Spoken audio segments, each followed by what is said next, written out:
friends, it is 9:15 a.m. I am headed out to do the Ozette Triangle. Backpacking overnight for the first time. Very excited. Yeah.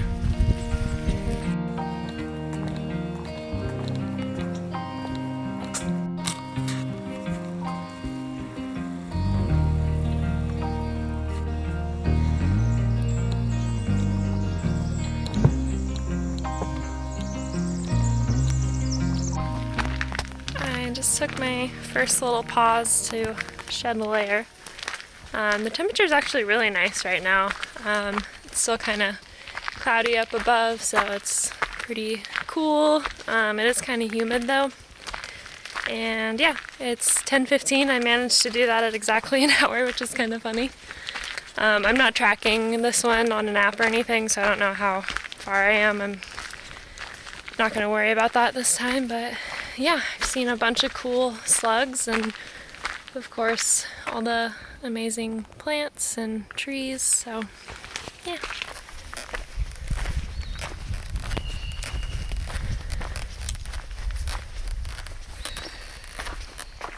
I have a tendency when I'm hiking to just kind of like go really fast. So I'm really trying to slow down and just pause and look all around. I've already done that a couple times and seen some neat things that I probably would have just breezed right by. But especially since I have the whole day, I'm planning to spend a lot of time at Wedding Rocks, kind of exploring, looking for petroglyphs. But there's really just no rush, so I'm sure my pace is probably like 35 minutes a mile or something. But I like taking pictures too, so yeah, just trying to take a nice leisurely pace and enjoy myself. Alright y'all, I'm starting to see a little bit of blue sky. It probably doesn't even look blue on here, but I think that's what that is, peeking through the trees, and I think I can hear the ocean. So I think I'm almost to Cape Alava, I don't know how to say it. I should figure that out, but yeah, super excited to check that out and take a little snack break.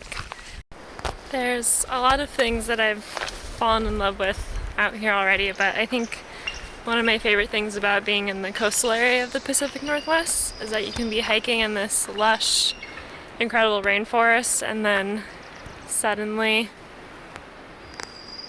I don't know if you can see it, but the ocean is right there. I'll record some more in a minute, but it's just so cool to have these really different environments just right up next to each other. I don't know, I've been to beaches in, Florida and Southern California, and it's just nothing like that, so lovely.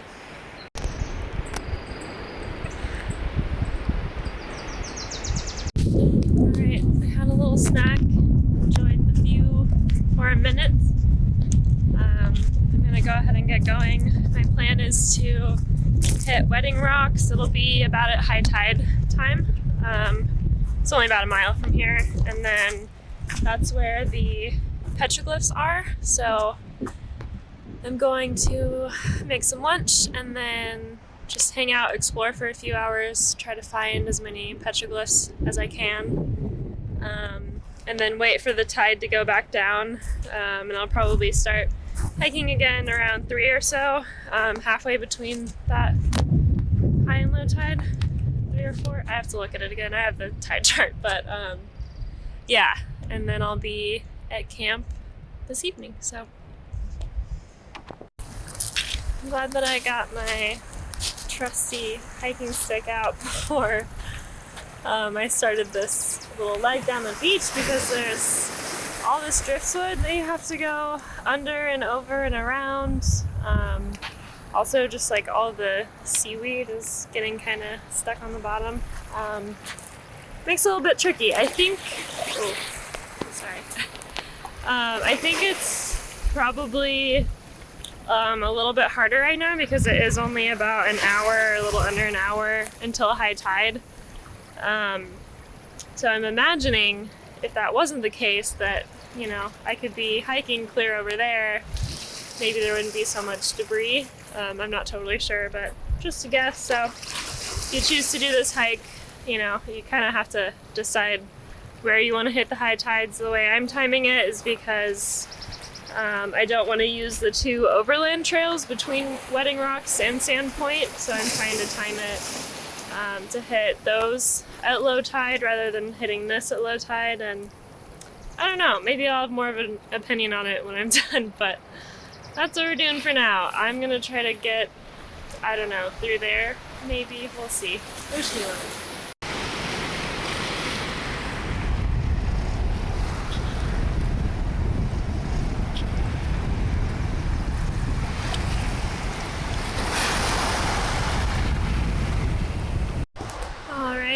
I made it to Wedding Rocks. Ran into a nice couple that pointed out a few of them, so I've already seen 3 or 4 petroglyphs over here, which is super cool.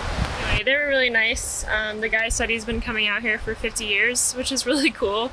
I told him it was my first time in the Pacific Northwest, and they were really excited for me. But hey, Future L, jumping in real quick to talk about the history of this area. I am not an expert, but I did just a little bit of online research after hiking this and found some interesting information. So there are around 40 petroglyphs at Wedding Rocks. I saw maybe 10 or 15. They were etched around 300 years ago by the Maka and Ozette Indian tribes. And they really are a testament to the knowledge of sea life as well as the sailing skills that these people had. They were really good at crafting canoes and using sails to navigate these really rough waters that some of the colonizers that later came in got totally shipwrecked and had no idea what to do with. So that's interesting. These tribes had villages in the area that have since been washed away due to the changing landscape, mudslides, things like that. But there are a ton of artifacts that have been recovered. You can see them at the Maka Tribal Museum in Nia Bay. However, that is still closed, I think currently, at least as of July, because many of the reservations are still closed because of COVID-19.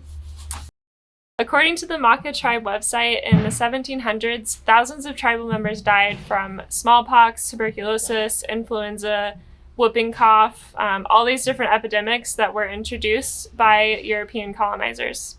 Because of this horrific population loss, many of their traditional knowledge was lost. However, the Maka people continue to resist the attempt at forced assimilation by the US government by practicing their ancient ceremonies and language to this day. These coastal tribes are now unique in that they were able to fight to reaffirm their right to fishing. There was a landmark court decision in 1974 to uphold these rights, but unfortunately that's not the norm, and there are many tribes across North America today that are still unable to legally and freely practice traditional ways of working in harmony with the land, as they should be able to and have every right to do. I'll leave some links below with sources for this information so you can look more into it if you're interested, and let's get back to the hike. I've got trusty bear canister, and I'm gonna make some lunch and just kind of enjoy this for a little bit, and then I'm gonna take some time to explore the rocks a bit more. It looks a little bit gross now, but this is the other half of the salad that I ate for dinner last night. I put the dressing on this morning, like right before I left, so hopefully it's not too soggy. And then I'm gonna throw some salmon in there, and should be pretty good, I hope. This looks pretty gross. But it tastes pretty good, and this little bag thing is working pretty well.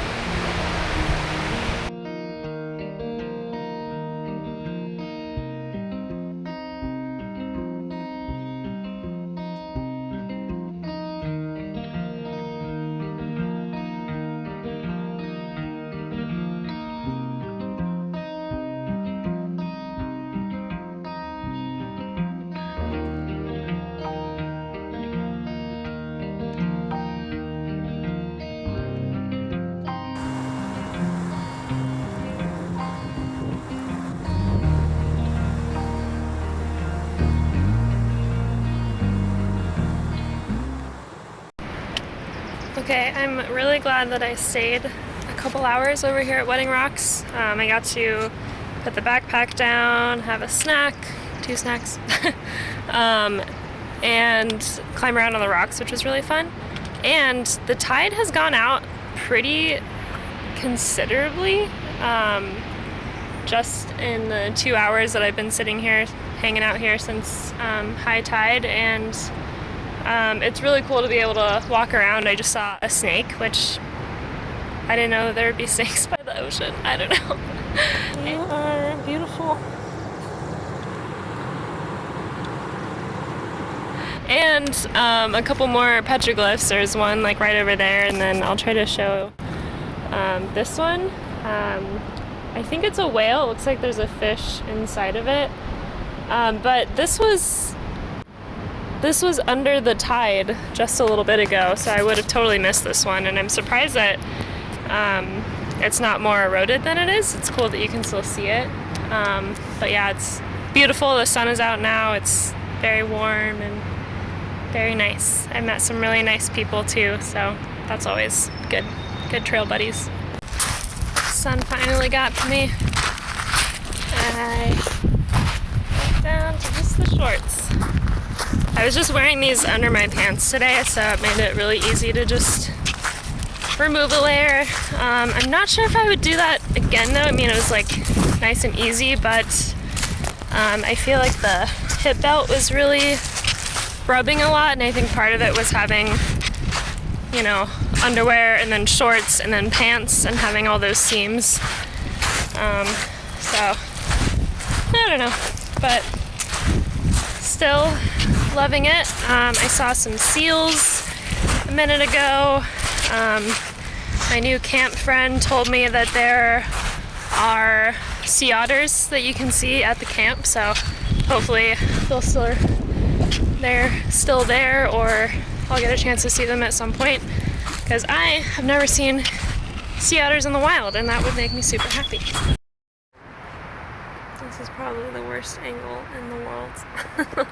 I got the tent set up, and I just had to lay down for a minute. I'm so tired. Today's been awesome.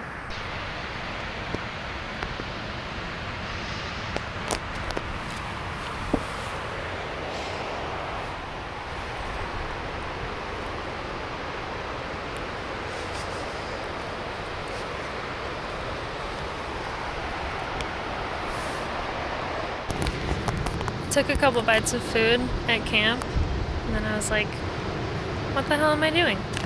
So, brought the food, spoon, bear spray and camera, because you never know, and I'm back out on the beach. It's lovely. It's so much warmer over here in the sun than it is at the campsite, because it's like totally in the trees back there. But it feels very safe and cozy, which is nice. So I'm gonna devour possibly this whole bag. We'll see.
Dinner on the beach was lovely. I did crush that whole 2 servings of chili. I was thinking about, like, God, why am I so tired? Like, I did you know, a little over 6 miles, but I've just been like eating a lot. My muscles are pretty tired, like not terrible. We'll see how I feel in the morning.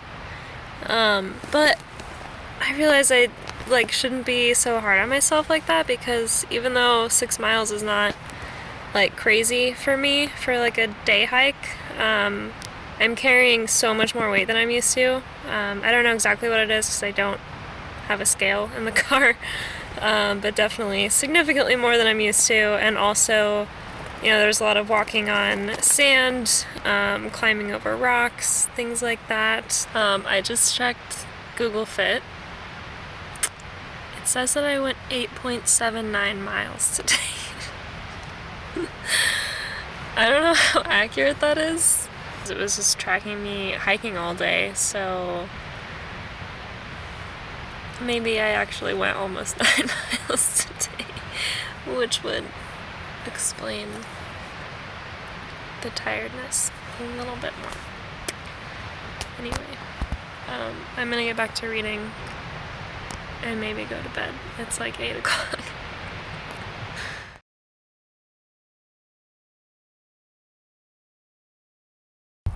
Good morning. I woke up early today to get out past Sand Point to do some tide pooling. Sand Point is there. Wait, there? So I'm camped in the trees back there. So I was surprised by how far I was able to get. I got out to one of the rocks back there. I took a screenshot on Google Maps because it's funny to see my little blue dot like way out in the ocean. So yeah, it's just interesting how far the tide goes out here. I've seen some anemones, a ton of crabs, ton of snails as always. No sea stars today, but the anemones have been like a slightly different color than I've seen, so that's cool. And yeah, it's the footing out here is a little tricky. Okay, I ran out of space on my phone for more videos, so it cut off the end there.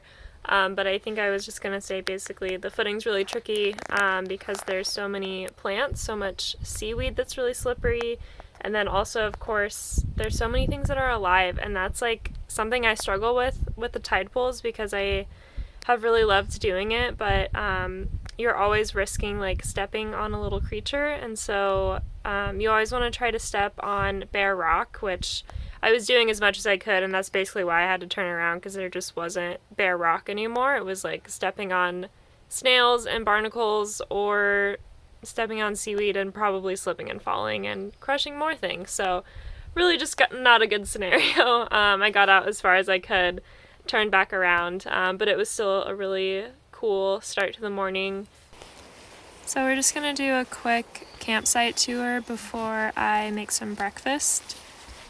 So this is kind of walking into the area through all the really lush, beautiful greenery, and then tucked away back in here was my campsite right by the ocean, which was super cool. And then I just wanted to show where my bear canister was in relation to the tent. This was my first time using stasher bags to cook in by just putting boiling water into some oatmeal that I had kind of pre-seasoned and everything, and it worked super well. It was really easy, and then there was like nothing to clean up, which I loved. This little bunny was there to see me off from camp right when I left, which is super sweet, so cute with the little dot on his forehead. Alright, camp is all cleaned up. I said a little goodbye for now to the ocean. I'm a little sad. I wish I had more time here, and I think I would definitely come back here and spend like at least 3 days. So that's just something to know for me for the future. But this was a really great first trip. Hopefully the hike back isn't too bad. It's only like a little over 3 miles. Yeah. Just a couple minutes after I left too, I ran into my hiking friend from the day before, Randy. So we got to just hike the rest of the way back to our cars. It was super fun to chat and get to know him better, and it also made the hike go by so fast, which was really nice.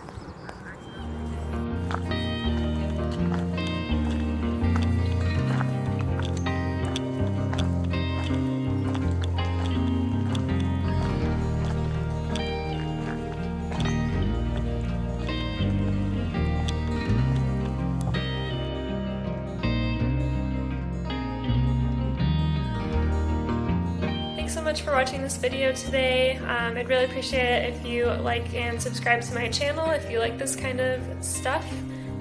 Next week I'll be posting a video where I talk about everything that I packed for this trip, so if you want to see my whole little gear setup and like everything that I brought, keep an eye out for that next Wednesday.